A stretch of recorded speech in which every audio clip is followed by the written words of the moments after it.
But I loved how you said it's like you have to understand who you are right now, and by knowing who you are and being accepted for who you are, then from that place you can go perform. So you didn't say don't perform, you said perform in a place of being okay with yourself.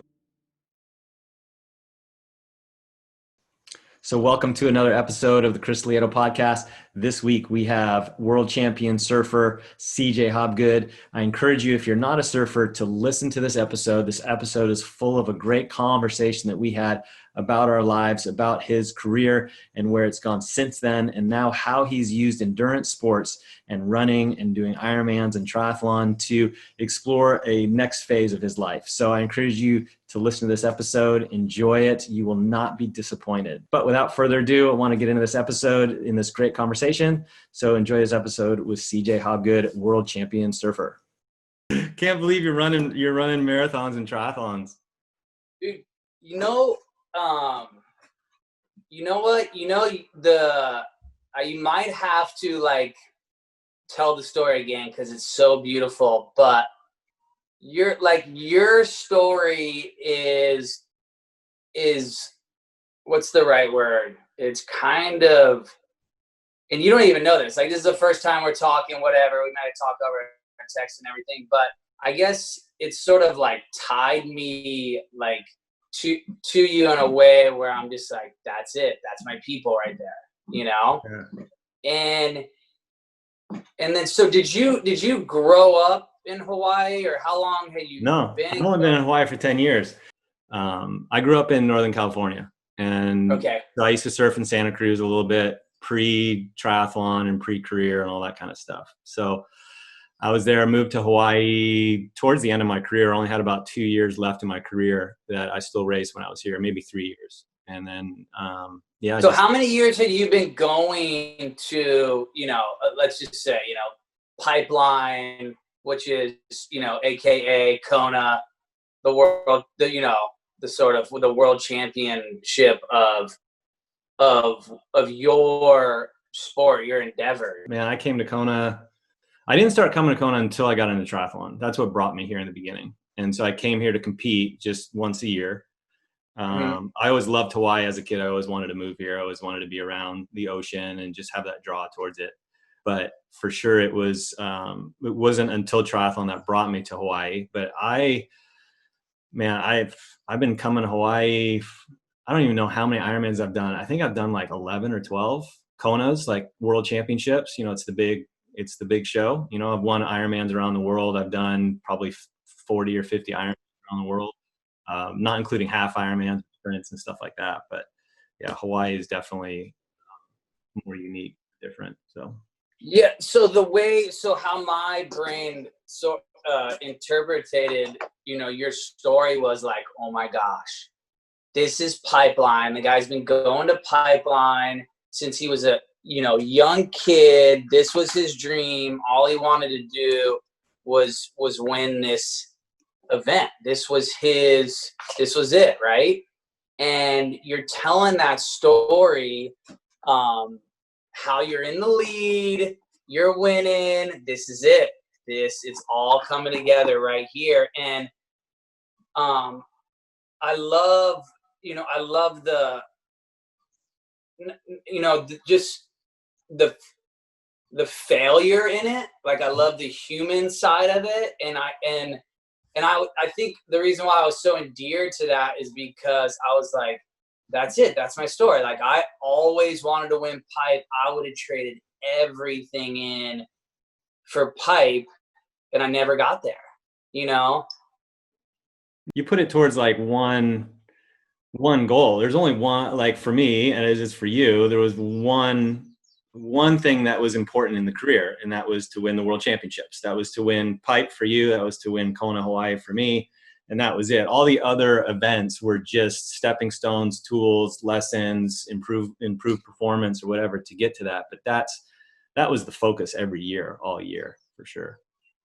Yeah. And no, I get chills because like, imagine living in that story for so long, for essentially your whole life. You're living out of that story, that performance, and it never happens. And there's things that happen where people are, Chris, you're so gnarly. That's so sick. Dude, you're the best. And you're like, you don't want to give the guy the flat tire. So you're like, dude, thanks so much. Appreciate it. But like, you got to get to a point in your life where you're, and I know you're there because I see you at that event helping out other people. And, just those things that where you are getting to in your stage of your life where it's not performance anymore. And I don't know, I just relate to so much of that, I mean, we're about similar age. I'm 40 now. So there's like this season of life and there's these things that we went through that, on the external, people were just like, oh, that's so successful. But, on the, with us, it's like, we did fall short, but we got to a place where it was really cool. And there's so much that we can benefit from it and we can be so thankful. So that's where I was just like, on the performance side of things, of just going, dude, this is my story right here. This is, I'm endeared to this dude. There's only very few people that understand that journey and get that story and get the hardships, get the success, get the identity crisis post career or post not getting that goal. Like, what is that like? Even understanding in that, knowing that your identity is not based around performance. Like, you get that in your mind. You're like, yes, who I am is not defined by me winning this event, right? But only people that are in that and that are professional athletes get that. And that's the whole reason why I wanted to do this podcast, was to bring people like you on to be like, here's a journey that I've had. This is how I went through it. This is how someone else can learn from it. And it's not all roses. It's not all perfect. And it's not all great. Blessed, it wouldn't change anything for it because it was an amazing journey, but it still has its challenges and still has its ups and downs, But isn't that crazy how growing up, the world had taught us? So the world taught me, and I love surfing, right? I had, somewhat of a gift at it, and I'm like, this is it, right? But then every time I performed good, or every time I did perform, I got praise for it. I got financial benefit from it. And even if I screwed up, as long as I won or did good, it like washed away everything. So my whole life, I learned how to do life by performing, Yeah, totally. Did you ever get to a point, or were you ever like, when you won an event or did an event, did you relish and accept the victory and remember those victories, or were you always immediately on to the next one? I learned that like amnesia was my best friend. Someone told me early on, like, dude, when you lose, you just like sit and poop for way too long. And I was probably like 13 or 14. And I was like, yeah, you're right. That's one of my Achilles heel, And I'm like, I'm just going to go amnesia. I'm just going to amnesia so with that said, I don't really remember that good. But I do remember trying to enjoy things. Like when it would happen, I would really, really try to sit and enjoy it to the fullest. And I felt like I would always like fall like not short, but like by a great distance, I would fall short of trying to, enjoy or shower myself in it. It just didn't fit real well. And I never got there. Yeah, that's like for me too. It was kind of like always wanting to, you're always, as far as performance based, as far as looking at your results. And I remember the events that I got close to winning or I got, third or fourth or whatever. I remember coming across the finish line, and the first thing that I felt like I needed to do was to apologize to my sponsors, apologize to my family, to my wife, because it was kind of like, man, I felt like I just let them all down because you're growing up as a young adult or a young kid that, everything is based on performance. At least that's how I was as well. And it's not to say that my parents didn't raise me well. I think it's just a society thing. I think it's a boy thing that we get praised when we do something good. And I find, especially nowadays as a parent, the first thing you want to do is encourage your kid when they do something great. Oh, that was amazing. You did awesome. Yeah. And you do it from love.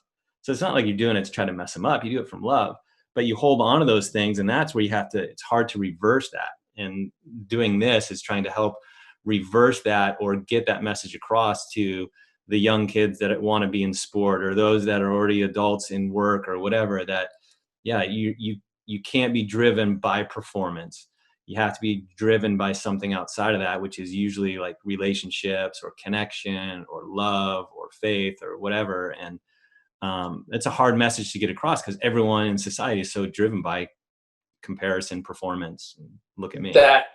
That's such a good way to approach it, right? Because like every time you didn't win, the feeling was I let someone else down, right? Because you were like, look, they're going to praise me because I'm going to perform and I'm going to do good. I'm going to win. So then the second you don't win, even if you ran your fastest, whatever, even whatever it was, your knee jerk is to go, I let someone down, and you don't want to let people down. It was funny. I learned how to do life of like not letting people down. And maybe that's not the right word, but just approaching life like that is you can do a lot of harm. Yeah. Even the path paved, but at whatever point we want to make that bridge. So that's why I got into running and stuff, because what better way for the creator to teach me about getting from an area of performance to like an area of living out of how it was designed. And he's like, I did a triathlon that essentially my wife signed me up for. I was like, oh my gosh, I'm so bad at running. And I'm like, well, the only time you've ran is from when the waves were firing. You got from the parking lot to the beach as fast as you could, like, and that's probably as much as you run. So like you do that, so you add all that up, it's not very far. And God was like, dude, just start running and I'll teach you about life. And I mean, even when I went on a run for the day, I always go, okay, what are you're on a hunt, right? Or you're hunting waves, or you're hunting game. And it's like, what are you out here hunting? And I tell myself, I'm out here hunting to be able to not control the mind, but understand what the mind is doing and how it's acting. And then I'm out here for my soul, right? And then the physicalness of it is the byproduct. So what you see here, which I'm looking at you right now, the flesh would be the byproduct, And I'm like, that's what I'm going out here for. And okay, when the mind releases and stops fighting against me, then I'll have clarity into the soul. And I'm out there hunting those things. I'm not going out there for a run because essentially I'm really bad at it, right? And that's what I do. And that has been reversing the way I learned how to do life, like we were talking about before. Yeah. Going out and running also, not only what you see, kind of the benefits you get from running, but also if your body is healthy and you're fit and oxygen is moving, it gives you more clarity. It clears out your mind. It allows you to experience and feel and think and be productive and all that. So I'm learning these processes of like when I was at the top of my game, being one of the guys that was super fit in the world, looking at nutrition, looking at endurance and how to do everything. I mean, I nitpicked everything and looked at everything to try to find how can I make this machine or this body be as efficient as possible, as healthy as possible, to where when I retired, I went on the exact opposite of like, I started not doing supplements, didn't do vitamins, started eating really bad, just went on the opposite track because I was just tired of it. And now trying to come back of going, okay, the importance of being healthy is not just to perform, but also just to have clarity, right? Like, and I find like my clarity is so much better when I eat right. I sleep better when I'm healthy. My mood is better when I go out and run and exert some energy. So all those things of like that journey of going for a run now for me too, is not about training. It's about solitude. It's about meditation. It's about prayer. It's about exploration to my thoughts and my mind. It's about learning, listening to a podcast, reflecting. Like so much comes from that time. And I did that when I raced, but I would spend, 8 hours to 10 hours a day by myself. And it was amazing because I was so in tune with who I was, and I was a visionary, and I would think of new ideas. You were a visionary. You were social distancing before it was Yeah. even 8 hours. Dude, you were a monk, bro. Yeah, totally. And so, yeah, now it's like I miss some of that because it's not calendar in to my day now. Like I have to purposely go, okay, I need to get some alone time. And I think that's why I like surfing, is even though you're in a community and around other surfers, you're still in that piece of being like alone, or like you're leaving everything behind. Everything on shore is behind. You're in the ocean. And it's kind of like, now I'm just present and just enjoying what's coming to me, enjoying what God is going to send my way, enjoy the ride, enjoy the journey. And so for you, your reflection of running is teaching you something new. Surfing for me has always taught me something totally different than endurance, something that I needed. And I can totally relate to that. But then the cool thing is when I go back to surfing, it's now given back to me tenfold. Yeah. Because I'm not operating out of these areas where I operated my whole life, right? Now I'm looking through the lens of going, this is a gift. I don't get to do it that much. So when I do, I really enjoy it. I'm not performing. I don't care if the board rides good or not, and I know if I'm healthy enough, and normally that's 155 pounds and below, I can do it pretty well. It'll take me like maybe 15, 20 minutes, a half hour. I can get back up to it really quick. So I'm so thankful for the gifts and to be able to do it. So now when I do go surfing, I enjoy it to a level that I've never been able to do in my whole life. Yeah. So I think we're saying the same thing, but that's totally. So tell me a little bit about, just because a lot of people may not know who you are and what you do, of where you started and what your early journey was like. Okay, so I think part of the story includes my dad. And so my dad grew up in North Carolina, met my mom in Virginia. All they wanted to do was go to the beach. All my dad wanted to do was surf. He moved to Cocoa Beach. By the time we were 1 year old, moved to Satellite Beach. And then all my dad wanted to do was surf. All my mom wanted to do was hang out on the beach. And then that's what we did, right? So that was sort of the introduction into, here's the ocean. The beach is free. Here's where we hang out all day long. Do whatever you want in the water. I had a twin brother, identical twin, and we both just took to surfing. And we're like, let's just surf.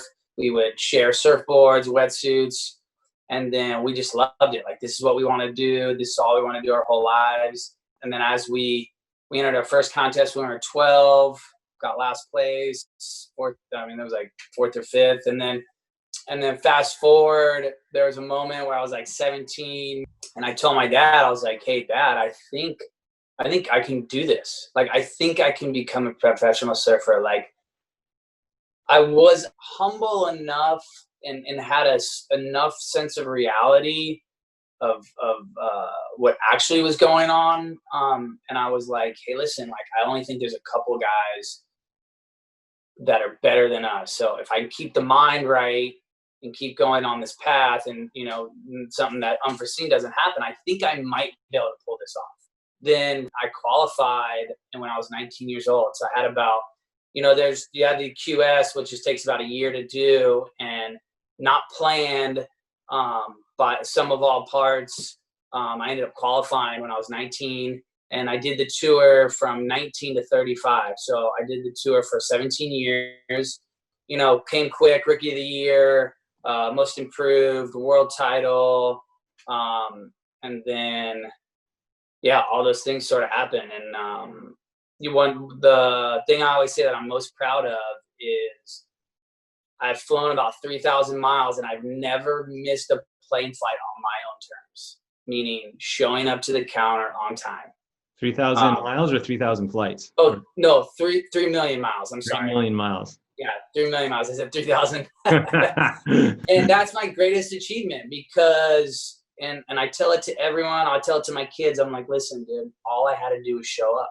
If I showed up enough times, I would outlast the next guy. And if I was on time, that already put me in front of everybody.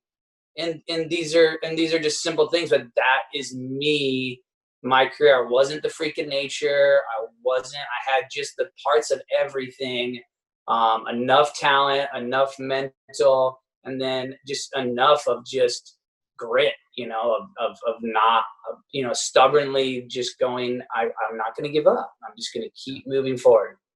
Did you find that early on that you had a lot of resources at your, as far as disposal? Like, was it easy for you to get the boards and to train and to go surf, or did you have to be super resourceful? Like, did you have to think outside the box, or was it just kind of available for you to excel? I didn't have, all those things were available. I grew up in the golden age of, that steak had such a big piece of fat on the backside of it, and it just tasted juicy. So the money was there, the resources were there.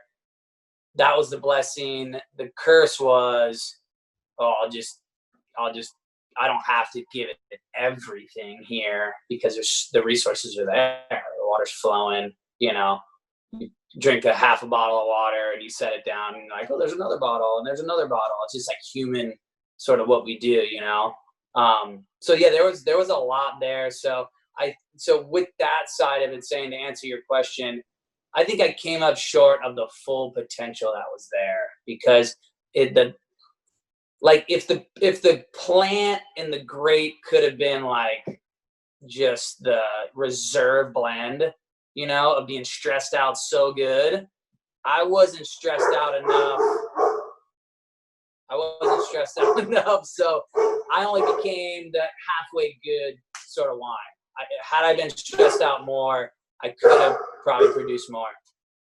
So wait a minute. So let me get straight. So you're saying that because you had a relaxed, I don't want to say life, but a relaxed approach, and was it that you weren't anxious or stressed just in sport, that you had to, like, you didn't push yourself enough, or what was that like? Well, looking back, there was you always go, okay, what are the 0.01% where I could have done better? Right. I could have got way more out of my body. Like, that was probably the biggest thing, that I could have trained harder, ate better. And granted, we were in a time where, coming out of 80s and 90s, like, surfers didn't really do that. And I'm not making excuses, but I'm just saying, looking back, I could have got more out of there. I felt like the mental side was as strong as it could be, but the physical side of me, I could have got a little bit more out of it. Yeah, it's wild, because I would watch, like, you guys surfing, or I would watch tennis, or I would watch, sports that are more skill based or whatever, that you still have to have some fitness to. And I would look at some of these athletes and I'd be like, man, if you had, like, I don't know, 20 or 30% of what I had, you guys would be crushing everybody, because that. I agree. Yeah. And it's like, at that time, people weren't looking into that, and they're looking into it more. And you see more athletes doing it now, but it's still not, I don't think it's still there. I think athletes can do so much more if they just take care of their foundational health and fitness and kind of boost it in. No, absolutely. And essentially that's what I'm saying. Yeah. Yeah. In a weird way. No, it's perfect. So if you were to go back and see yourself back in that time, if it was late teens or early 20s, your first 5 years or 10 years in as far as the pro tour, what would you teach yourself, or what would you tell yourself? What would you teach yourself that would have changed your life, or that you would have done different? That's such a great question. I do go back to 18 years old, and it's a big contest. I'm in the quarterfinal, and I'm like, dude, this is more than I've wanted. We're in Portugal. We have a big night out, and I drive to the contest. I'm with Bobby Martinez, and I'm just like hammered. And I'm like, dude, can you go check to see when they start the contest? Because I'm hoping, because the tide's so high, they don't start till late. And he comes back and he's like, dude, they're not starting the comp till 10. And I'm like, whew. All right, dude, I'm going to sleep this off. I'm going to hydrate. And I ended up winning my first big contest, you know? And so there was somewhat of a setup in that story where I could go, dude, you don't have to do all these things and you could still win. Had I done it differently, I wish I would have been able to tell myself that you're going to give it everything that you have, regardless of the outcome. Like, you're going to eat better, you're going to train harder, and you're going to do all these things because you have a short period of time of when to make hay in this. And you're going to do all these things and you're going to remove yourself from the outcome. Because I showed up with that narrative that if I worked hard, I expected these things to happen. And I had trouble working that hard and being okay with losing, you know?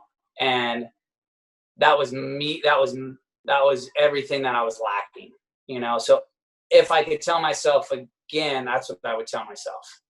And I would be okay with that story and I would live out of that story. Yeah. But you still had the grit, and you still had, like you said, like you still just were driven. You still showed up at every event. So you put in your time, but you would just say that you would work that extra little bit harder and pay attention to the small things. Mm-hmm. Yeah. Because I still had the mentality of when the pressure was the greatest, that's when I would perform my best. So like, even when I would go on a heat, I would be like, there's 2 minutes left. You need an 8.5. And I would already rehearse the worst case narrative with telling myself that's the most comfortable place that you operate out of. And no one else has that finite ability. So then when it happened, I was like, comfort zone right here. But that's a blessing and a curse, right? So then that kept me away from like getting my body at where it needed to be. So you enjoyed being in the clutch position. I found out because you found, like, for me, like, I would watch you serve. How many times did you pull it out with the last 2 minutes remaining in a heat? Right. I would find myself like believing that was the story. Yeah. Like I would find myself going, this is true. And even when it didn't happen, I still would feel like this is true and this is how you were built. So let's just put the pressure on anyways, you know? And if I from happenstance, if I got ahead in a heat or something, then whatever, so be it, right? You know? But I would always tell myself the worst case scenario, essentially, and believing that was going to allow me to perform the best. Yeah. So that's pretty wild. It's wild that you get that you can reflect back and actually see that was a part of your not tactic, but a part of the way you performed. Yeah, I mean, I don't know if it was luck or what, but I just, when I would reflect, I would be like, gosh, these things are kind of true. So yeah, and so I think it's going to happen because it's happened before. Wait, did you lose me? For a second, but you're back. Yeah. Oh, sorry. Yeah, thing went. So then through like events and through heats and stuff like that, did doubt ever set in? Like, since you knew that you would thrive on the last 2 minutes, the clutch position or whatever, because you would perform really well under that pressure, did you have doubt either pre-heat, pre-matchup, or during an event itself? Did you wrestle with that at all? And that bad mindset or that bad talk? You know when doubt like really started creeping in was me trying to find an exit plan from surfing.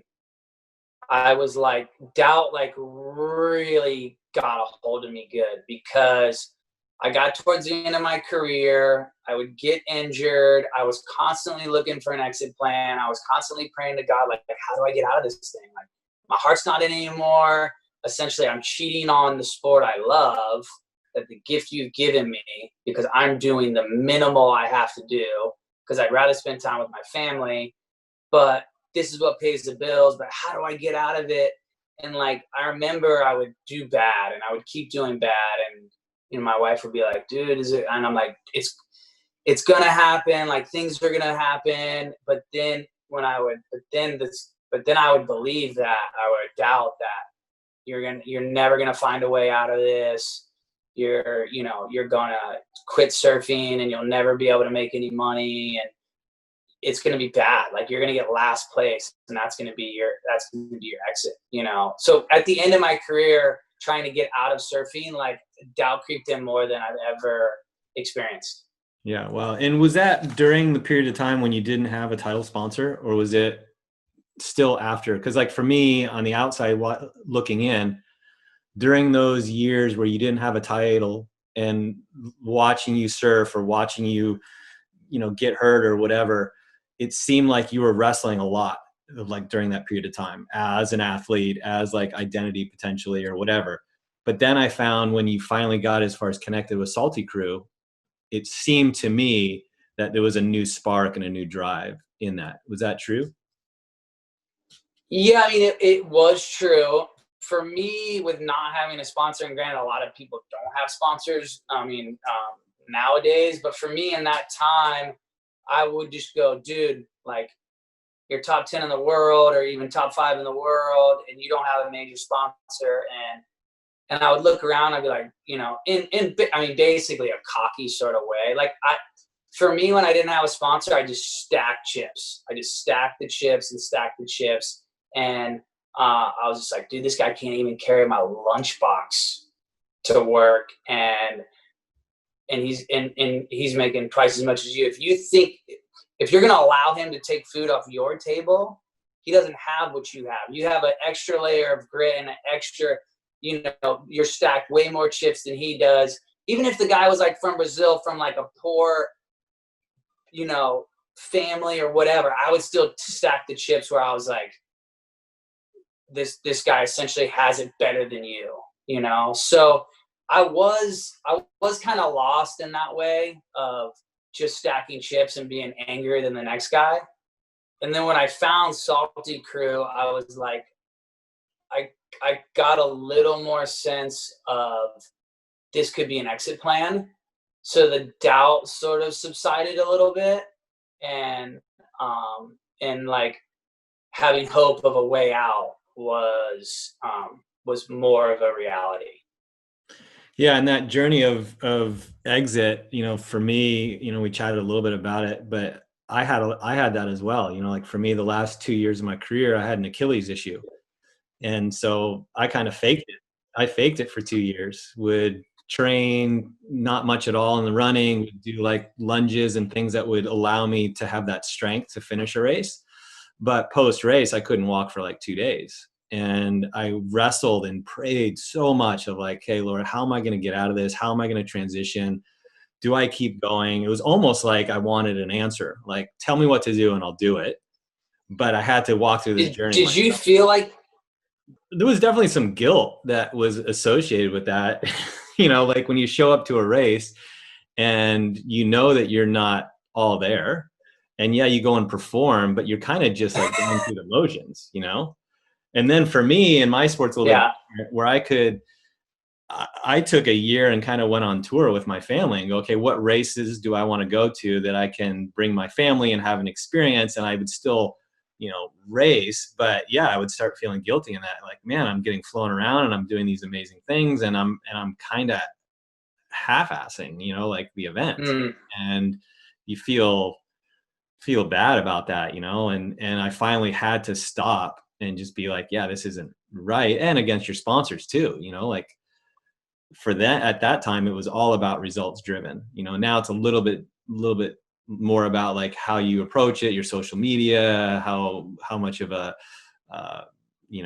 mentor you are, how you get it out there. So it's a little bit new now, but yeah, that journey. Isn't that crazy? Like, cause I'm looking at you going like, I could mask it, right? Every addict is trying to, just do this perfect dance of like, I'm not an addict, right? And I could go surfing, essentially like cheat on surfing, feel guilty, not really reconcile, but I'd be like, oh, you know what, Chris, I just didn't get the waves. You, where the performance meter was just on display you had to go out there, dude, you might be a bigger addict than me because that's hard to do.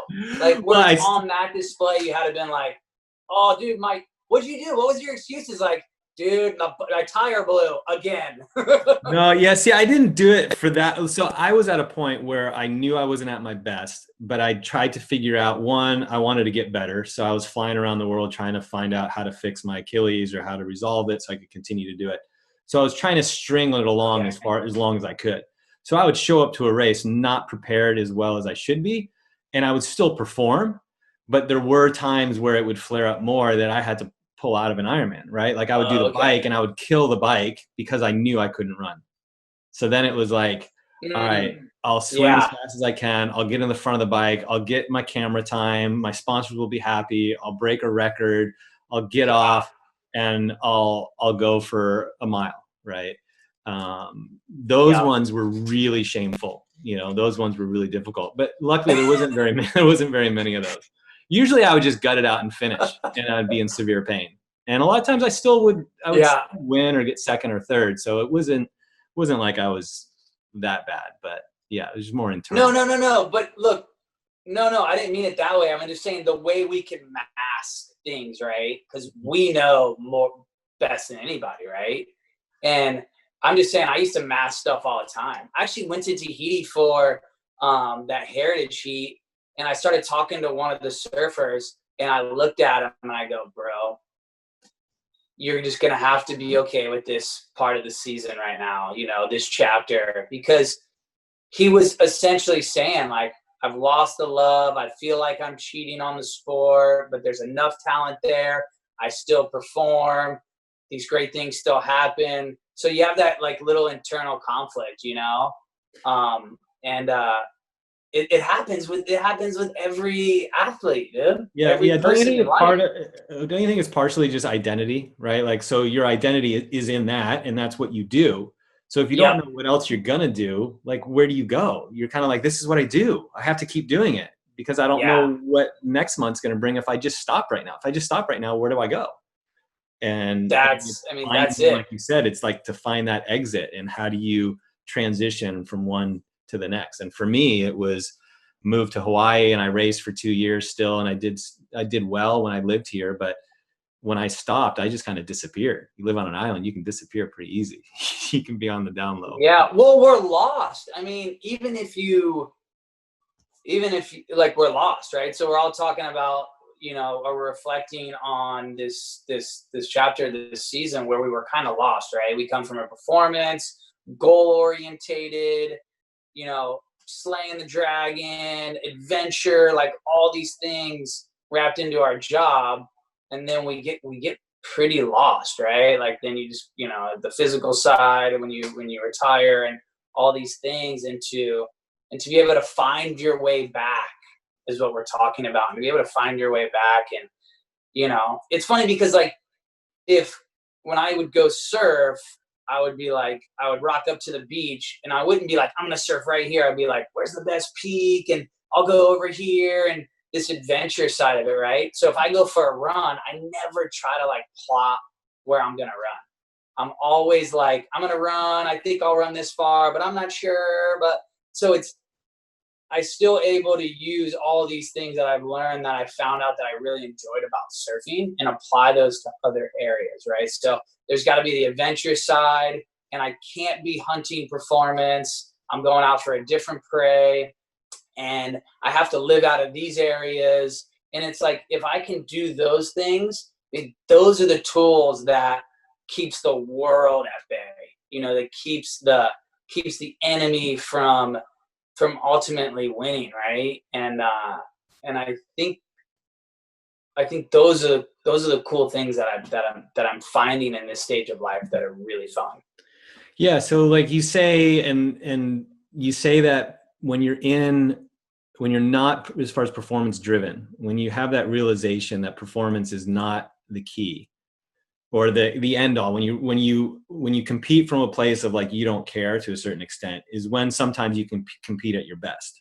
So you talk about this new era, this new place that you're in, of realization of like, you don't have to perform anymore. How would you give somebody tactical or practical practices, like what do you have to do? Like, how do you do that? Because even me now, it's like in work or in whatever, it's like you're still trying to perform. So let's hash it out a little bit, or explain a little bit more in detail, or how would you teach somebody, or what specific things would you advise someone to do to get out of that trap, or to get out of that place of being stuck, of feeling like you have to perform or please, or whatever that may be? Well, I think, and this is like the hardest thing to do, is and a lot of people don't want to go on this journey, but but first of all, I would say you have to figure out how it was designed, right? So how did God design it, right? How did he design me and you in this stage of life, right? So and it's crazy because I was talking to my brother Damien this morning, and I was listening to these stories of survival on these podcasts, right? And this one story, this crew was in the Amazon, right? And they were bickering. It was three guys. You're going the wrong way. I'm going, I'm doing this right. And they constantly were just at each other, just over it. You picked that guy, and I'm doing the odd man out. The second they got to a point of we're up the creek without a paddle, and the second it went to survival mode, they all went, I'm sorry. Hey, I'm sorry for this. And all these good things were able to happen, right? So I felt like when you're in the craziest survival mode, you're essentially just, you are living out of your heart, right? Because your mind's going crazy. You're trying to get anchored into things that, like, and then I look at this, and then like knowledge doesn't. So all these times, these guys on these survival trips, they had to make a choice where they didn't know the answer, right? So me and you, Chris, we could be the genius, right? We could be the smartest people in the world. But if we had to sit down and we were stranded on an island, and I said, hey, should we go 40 miles to get to the other side of the island? Or should we swim 30 miles?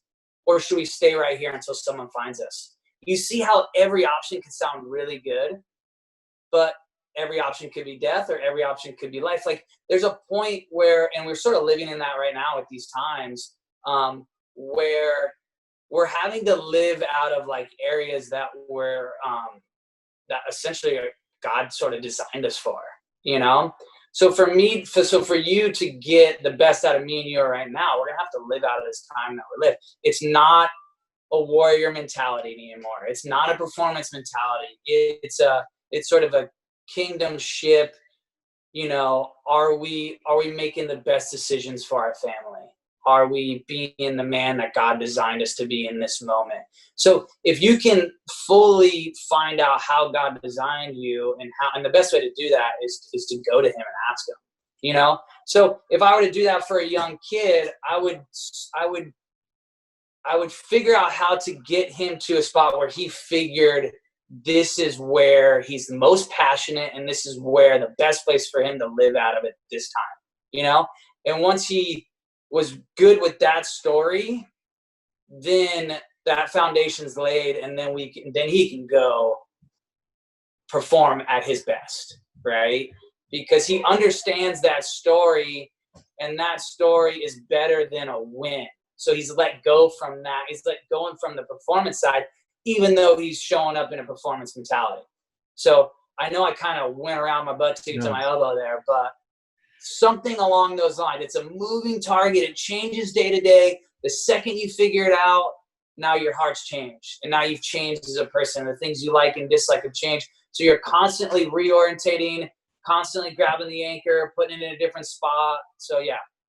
Yeah, no, that's really good, because you find like a lot of the professional athletes that I know or that I see, it's like when you retire and you stop competing, you go through this period of time of reflection, this period of time of like identity, and a lot of them come to a place of realization that, yes, life is not about performance, right? And then they want to teach the young, saying, hey, you're about to go into the sport. This is what you need to do. And you can't look at it this way and that way. And it comes from a place of like, I just want the best for you, right?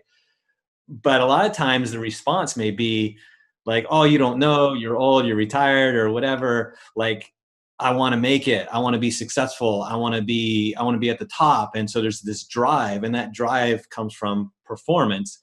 But I loved how you said, it's like, you have to understand who you are right now. And by knowing who you are and being accepted for who you are, then from that place, you can go perform. So you didn't say, don't perform. You said, perform in a place of being okay with yourself. And the newest thing that I've come across is stating these three words, which is, I am enough. When you get to a place of understanding that who I am right now, I am enough right now if I win or lose. And from that place of freedom, from that place of being accepted or feeling loved, then you can perform at your very best. And that's just a hard thing to teach or to get across, I guess. Well, that it is very hard to teach. And like, what if I hired you as a coach and you were trying to teach me these things, and what if I just won the world title last year? I could be like, Chris, what are you talking about? I just won everything last year. I just won it all. And now you're trying to teach me, so you can see how all of it can be a setup, right? And I think the craziest point is, and the toughest point for an athlete is, after they've won everything, they've reached the pinnacle, then they try to operate out of that area when they've changed. And they're trying to do the same thing that worked for them now, but the same thing that worked for them now is not working for them then. But then when they go on that journey, and it's normally a long way home there, and figure out that different way, oh my gosh, there's so much growth that happens. Yeah. And I think that's really cool to watch in sport. Yeah. And I think you have to surround yourself by people that are where you want to go, right? So if you're a new athlete that wants to learn how to be a top surfer, where do you go? You learn from the top surfers. You watch videos, you connect, or you get coached, or you go on a camp, or you go on a retreat where you can get, like, as far as direct knowledge from somebody who's been there before, right? You, as far as grew up with a twin that pushed you pretty hard, I'm sure, as far as daily to improve yourself, right? Because you had to keep up. You couldn't let your brother up you, right? So essentially I had a coach my whole life. Yeah. Yeah. And so now in life too, it's like, how do you look for somebody for this next phase? Or taking somebody that's done it and has been successful post-career to be like, hey, if I knew what I'm trying to teach you now, which is to accept yourself for who you are, to state those things that I'm enough, to be comfortable with your identity of who you are, then perform, I know that I would have performed way better. So it's not like I'm trying to, as a coach, tell you to do something totally different. It's building and stacking on top of what has already made you great, right? So if you were a world champ before, it's kind of like, yeah, you were a world champ last year and you can do it again, but it's not the same because you were a world champ last year, when last year you weren't a world champ the year before. So your whole mentality is different going into the next year. So everything changes constantly. Yeah. And that's part of the fun, man. That's part of the enjoyment of it all. And that's, I mean, we're living that right now, Yeah. And it's funny because, like, you talk about those areas, but like, we're essentially living in that right now, right? So there's a spot where safety can't save you. Now you're starting to question, like, whoa, I thought my government had my best interest. Like, okay, now, so you started questioning these things, and it's so cool this time that we're living in, because, like, I think the other side of this is like revival. Like, it's really good. Like, when you're at a point where, like, if I'm showing up to the party and I'm just going, yeah, dude, it's all good, everything's perfect, comfort, security. So now I've taken a lot of faith out of it, right? And then I've taken out adventure because I traded that in for comfort. Like, there's things that we've traded in that the world's sort of come back at it. And now we're getting pushed back right now, right? We're getting pushed back of, like, dude, I don't got the answer. I don't know. We got to survive right now. But back to that analogy of survival, I don't know what the best thing is, but let's just do it. And let's move forward that we're going to be okay, That's why I was really so stoked to, like, start listening to all these stories of survival. Because I was like, it was like little microcosm of like what we're in right now. Yeah, because we will get through it. Like we'll get through it. And if you focus on how bad it is or woe is me, then you're never going to get through it. And you're never going to find the opportunity. But there's so much opportunity and so much growth or revival, as you said, that at the end of this journey, in the times that we're in now, or whatever trial you're in sport or work or relationship, you got to go through that process and just be like, I'm going to deal with what I have right now. I'm going to make the most of it. I'm going to look at things that I, as far as can be grateful for right now in this moment, and then move from that and focus on what the potential is and what can be better on the other side. Yep. So foundation, faith, I am enough. I mean, I'm grateful, and now I can go perform, and it's cool. Cause I was hearing you speak, and I kept thinking like, oh my gosh, that's what I'm telling myself in this moment right now. Like, I am enough because I have faith and believe in God and Jesus, and the Creator's given me enough that I can move forward like under His authority, with the authority that I have over, and then I can be okay with that, and then I can perform after that, right? So that's what's so cool about sport, is because it essentially just teaches us about life. Yeah, totally. Absolutely. What is something that you're grateful for right now in this moment? What are you most grateful for? I mean, when I peel back the layer, like, and I go, the most things I've gone to lately is, and this is almost like on a daily, we'll just say every other day, but I'm like, I'm so thankful I can feed myself. I'm so thankful I can feed my family. Like, I'm so thankful that I have food on the table. Like, I don't think I've ever lived the 40 years I've lived a life. I don't think I've ever appreciated a meal as much as I do. That I'm thankful. I'm thankful for food, and how else would I be able to be thankful for that something as small as that potentially, without me living in this time right now? What are you thankful for? What are the things you most thankful for?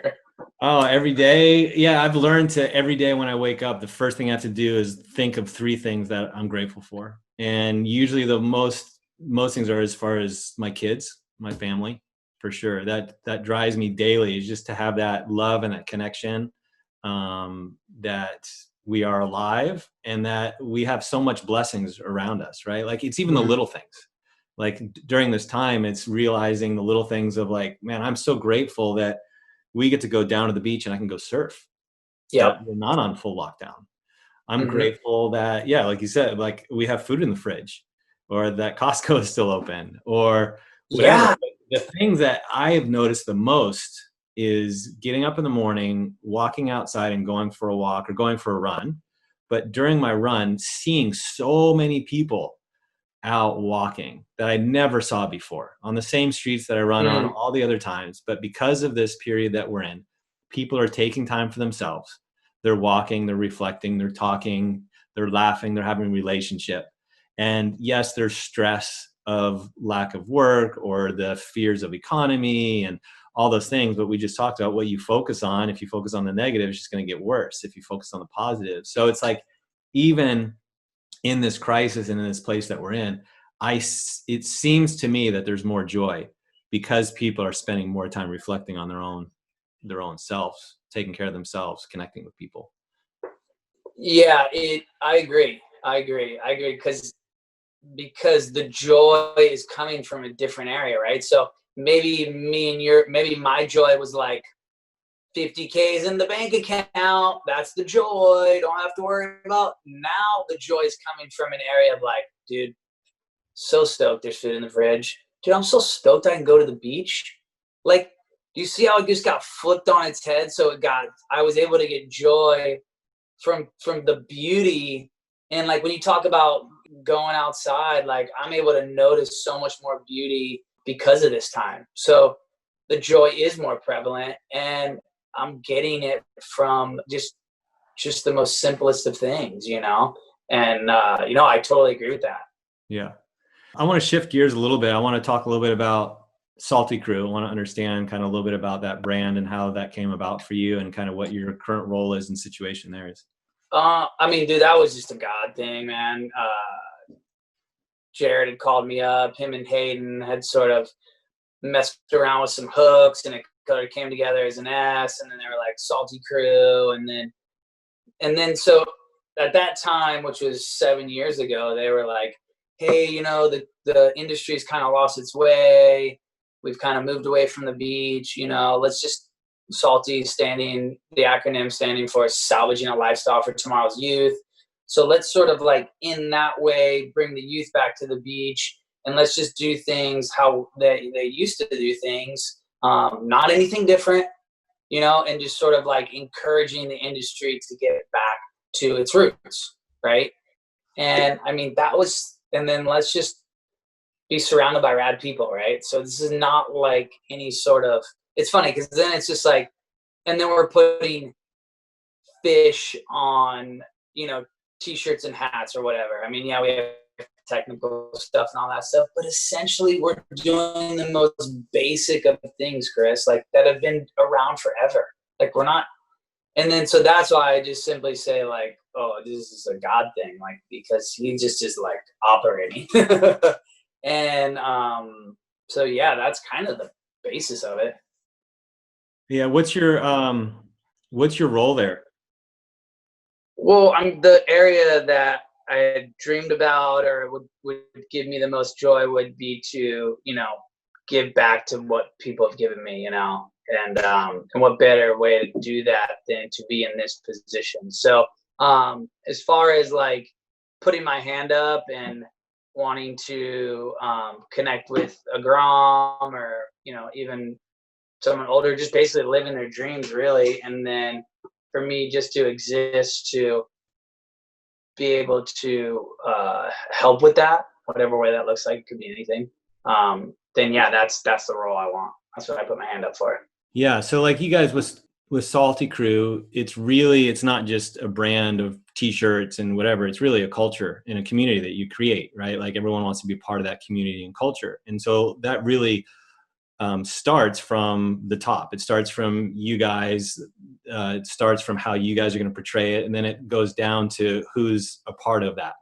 So what kind of characteristics or what do you look for criteria wise of people that are going to be a part of that as you're molding this? You know, like some people would look at straight performance. Hey, is this guy crushing it? Mm-hmm. Is he the next John or whatever? Or what do you look for? What is your criteria? That's a great question. I don't even know if I have a criteria. I mean, I'm sure I have a criteria in the sense of like how I feel, but I don't have, it's not written down. Right. I think for me personally, and this is just me personally, definitely I think the thing that pops into my brain first is does he take the lowest seat? You know, meaning is other people just vouching for him? Hey, check this kid out. Hey, this kid's rad. Hey, you know, like one of the biggest things would just be, you know, basically are other people claiming him, right? You know, if I went up and told you how great I was, that would probably be a red flag for you, Chris, to go, whoa, what's going on with this guy? Yeah. You know? Yeah, totally. So that's one I think of real quick. And I'm sure if we sat here for a long time, I could give you other things, but just humility, taking the lowest seat. Yeah. And I think the reason why I went down that road was just as I just feel like that it's not just about results for you guys. It's just not about that. Like with your, like hearing your story and meeting you and chatting with you and seeing how you guys portray it, it just seems like, yeah, you connect with athletes, you connect with people that are going to help carry your story, which is it's about life and it's about enjoyment. It's about the ocean. It's about experience and stuff like that. And not just like, check me out, I'm the best. Look at this last maneuver I did, you know? So yeah, that's why I went down that route. Absolutely. I mean, absolutely, dude. Just from like clickbait to like everything. I mean, I'm so thankful the people that work at Salty Crew. Like I look up to all of them, and I love the fact that like, you you know, like even this time that we're in right now, like we're promoting like family, like we're promoting like, I mean, you see the Salty Crew on Instagram. It's like we're not fishing for what's going to get the most likes. We're trying to we're trying to promote just foundational things that are going to be true for hopefully for a long time. Totally. I know you got to go, so I want to wrap up a little bit. But what are three characteristics that you would, or that you see in successful athletes, or as far as successful people? Like, what are the common three characteristics that you think are a necessity or important to have that? I think, and look, there's always going to be outliers. There's always going to be exceptions to the rule. Just be okay with that, right? You know, there's always going to be the freak of nature that all the rules are thrown out for him. I think a sense of reality, like a sense of actually what is happening that's very eminent or true. I think understanding that, you know, is something that people have. I think that's a really good one because they're able to understand that moment of time they're in right now and capture the most of what's you know available to them in that. And then having a gift, right? I mean, there's got to be something that you've been given that's sort of outside of your control, that you have this gift, and then just mind, body, soul, and then and just having the faith that it's going to work out, you know, regardless of how dire it can seem at times, how far it can seem, but just having the faith that it is going to work out and you're going to get to your destiny. That's good. One thing that I have written down is desire, design, and destiny. That's good. Desire, design, and destiny. We've talked about those things a lot, right? Like, what's the design in it? How's it created? You know, what's your desires, your heart's desire? And then if you have those things, well, then your destiny, and you want to work at that for the next 10 or 20 years of your life, you'll get to a spot that you're stoked with. Yeah. What are those for you right now? Or what is your dream right now? Like, what do you dream about right now in your life? It's funny because when I was sort of had lost my way after retiring, I noticed that one of the first things that had been taken away from me was my ability to dream. And I know as I sort of was finding my way back, I noticed that I started dreaming more. And then, you know, we talked about these things, but I mean, ultimately being a good steward of what I have right now, my family, my wife, my kids. So I dream a lot about being in a position of cheerleading my wife along because she's done that for me for so long. And then I think about a lot of like giving my kids everything, but not giving them too much comfort. Like they're knowing that they have to struggle and they have to sort of have these things. So I sort of dream like, you know, higher level, I sort of dream about the things I'm given, right? So like, how can I be the best steward of these things? And what does that look like? You know, so I dream about that.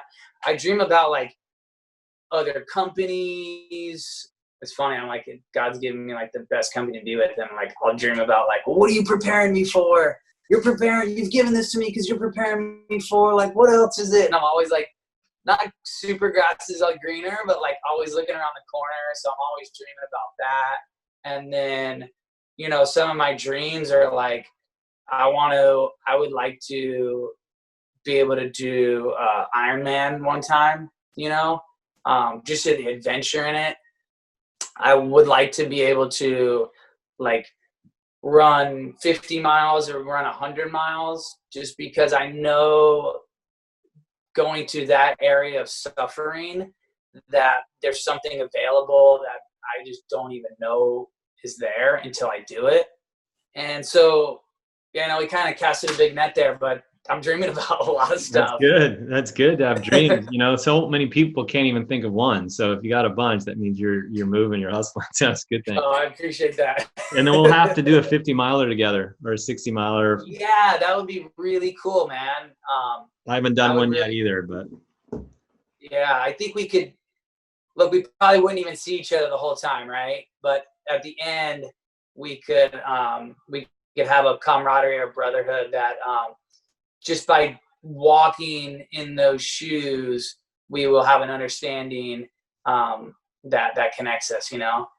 totally. And one of the things that I've learned now post career and performance in running, for example, one of the things that finally got me back to running was connecting with people that are in the ultra running world, right? Like the ones that are running the 50 milers or whatever, and understanding that it's not about the journey, it's about the journey, right? Yes, you want to perform well, you want to do the best you can, but above and beyond all that, it's really about the process and the journey of that experience, right? The challenges of it, the difficulty, the length of it, the lack of sleep, or that the Mount Everest of that event for you, which could be for that whole year or for that whole like few years. So it's a big effort. But it got me back to running to where I don't have to be shameful for running a 9-minute mile or running a 10-minute mile or stopping and Dude, walking. you could walk for 10 miles. You could walk for 10 miles if you want Totally. to. So I love that about it because like when you just said that, it's like, no, dude, if we're going to go run a 50 miler together or go do something, it's the journey of doing it. Right. It doesn't mean you have to be together, but it's not about like, okay, the start, hey, see you later. And I'll see you at the finish. It's like, let's journey together for aspects of it. It could be the whole thing. It could be 10 miles of it. It could be 5 miles. It could be a piece of it, but that is Yep. what I hear from everyone that does events like that. It's about the journey. It's about the people that were a part of that and the challenge of pushing yourself beyond where you thought was possible. So it's pretty fun. Do you ever think about this side of it? Is like, I always think about that quote. It was one of the ultra guys had said it, but it was like, run a mile, you run a mile, you run like a marathon, but you run 100 miles, you find God. And I'm always like, I want to find God. I want to find God. Yeah. You know, you'll experience it in an Ironman like, too. Ironman for sure. Like, okay, so yeah. I'll just do it then. And Ironman is definitely, and that's something, you know, because I did it forever, it was still a challenge, but it lost that, for me, it lost that piece of like, man, I'm going to the barrel. I mean, when I was racing, you race to as hard as you can, as fast as you can. So the pain is different, but the journey is different, right? Where if you do it for the first time or the first few times, you do experience the deepest lows, the hardest challenges, the areas that you have to like talk yourself out of it or just focus or look at the next, not even the next mile of the marathon, but the next 10 steps going, I just got to make 10 steps. And then I'll worry about the next 10 steps when I get these first 10 steps, right? Or just get to the aid station. And those that excites me. That's where I want to go. Yeah, and you talk about life, like running is teaching you about life. Ironman is the same thing. That journey will teach you so much about yourself and so much about what's important and really what you can do when it gets difficult. And even like a time that we're in now, it's like you focus on where you want to go. You don't focus on the negative. And I'll tell you one more analogy, which I love. So when you ride a bike and you're going down a hill, or you're riding down, let's say you're going 30 miles an hour, 40 miles an hour. If you see a rock in the road and you look at that rock and you go, I want to make sure I don't hit that rock. You're going to hit the rock.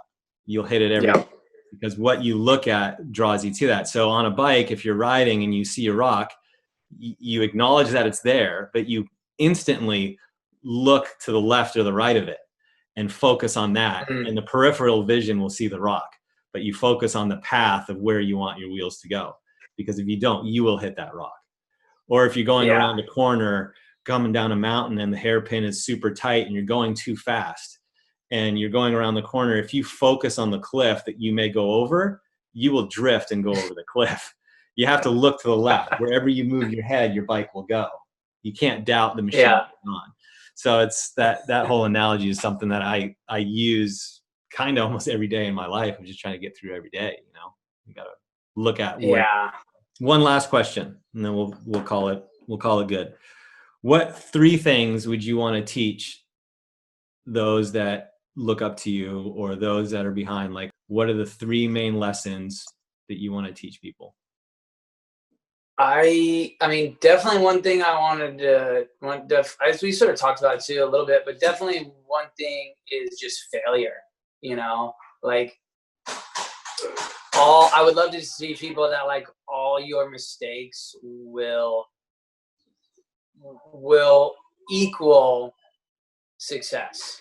Like if I were to sit here and tell you all my failures, you would look at me and go, wow, you're really successful, right?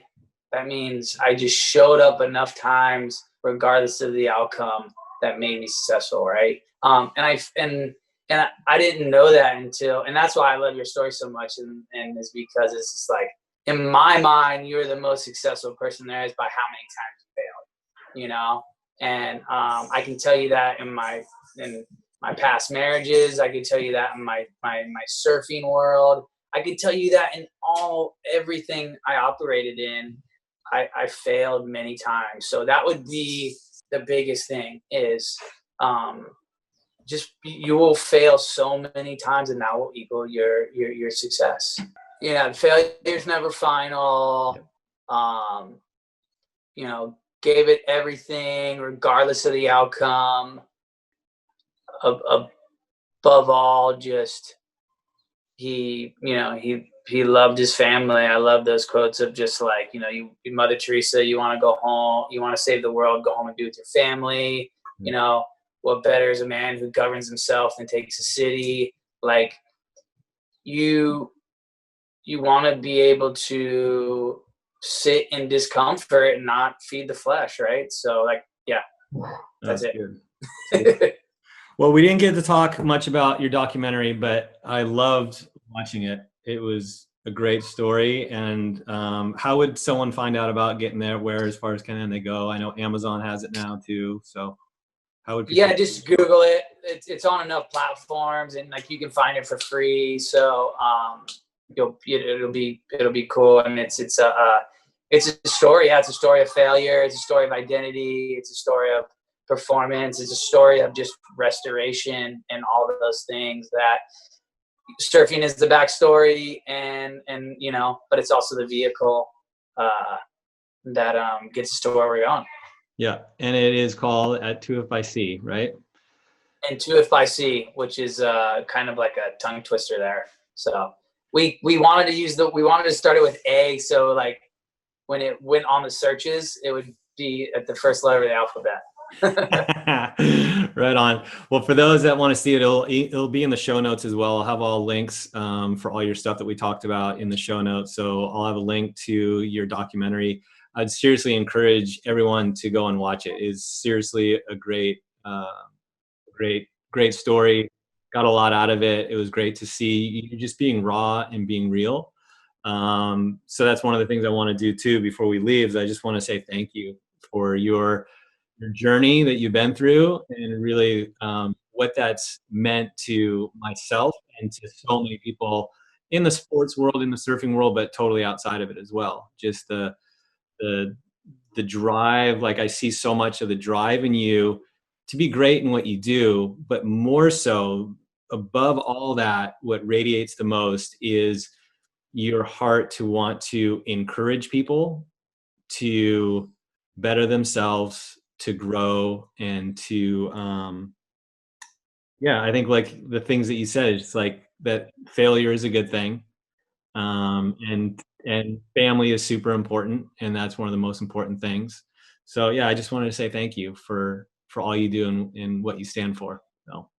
Oh, Chris, I appreciate that. And like, and the sort of the reciprocity or reciprocalness of it all is like, you give me those things. Like you give me those things in your failures, in your family, and, and all the things that you're navigating right now is just like super duper inspirational for me. And that's why I'm so stoked on you, dude. Oh, you know what? You asked, you know what I always had a dream about? I've been dreaming a lot about like the surfing world and like the sort of running triathlete world, like I dreamed about those two like finding their way together, you know, and I don't even know what that looks like. I have no, you know, it probably stops there, but there are dreams that I see with people that, you know, like yourself, that are navigating life using those outlets, you know. So yeah, who knows? This could be the start of it, bro. Totally. Well, I mean, you look at like, you know, there's like for me, the outlet and the savior has been surfing, right? And for you, your outlet has been running and endurance. And both of those have areas of reflection of life and times to meditate and times to reflect. And I think honestly, a time to hear God. You know, when I think about my life and pivotal points or areas, training and being on my bike was always a place of worship and was always a place of prayer.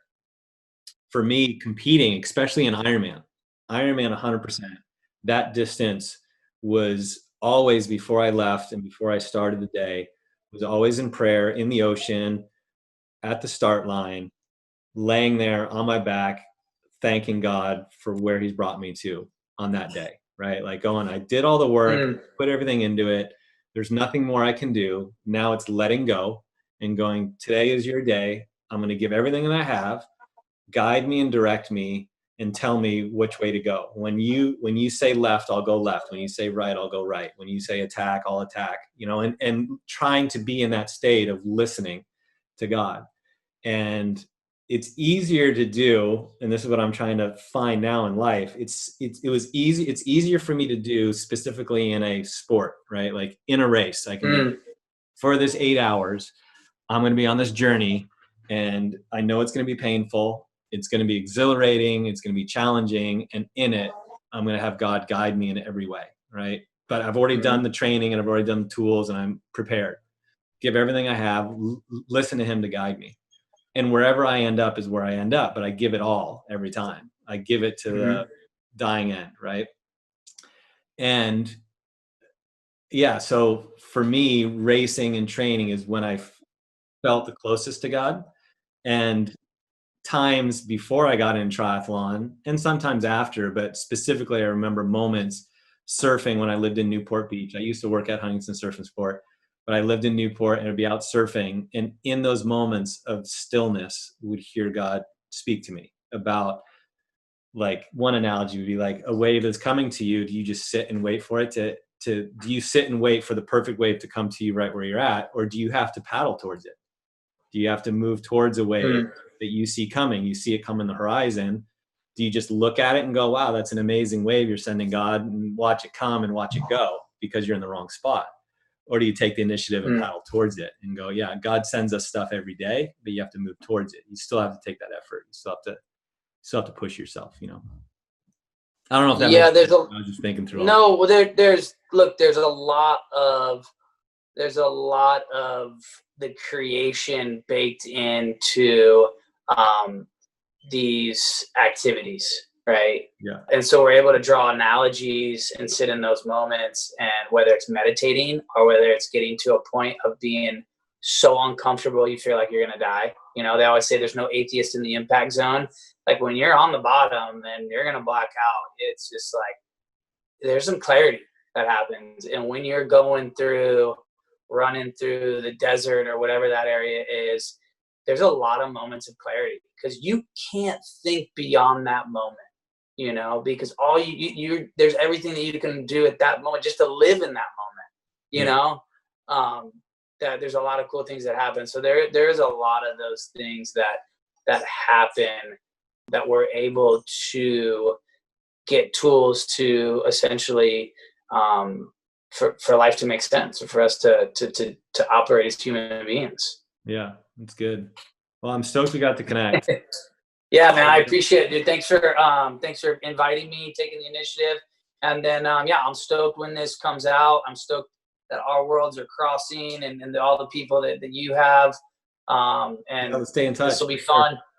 yeah, this will be fun, whatever direction or it looks like. All right. Well, I hope you enjoyed that episode with CJ Hobgood, world champion surfer. I encourage you to go check out his documentary as well. All of the links and information is in the show notes or the links below. So please go check it out.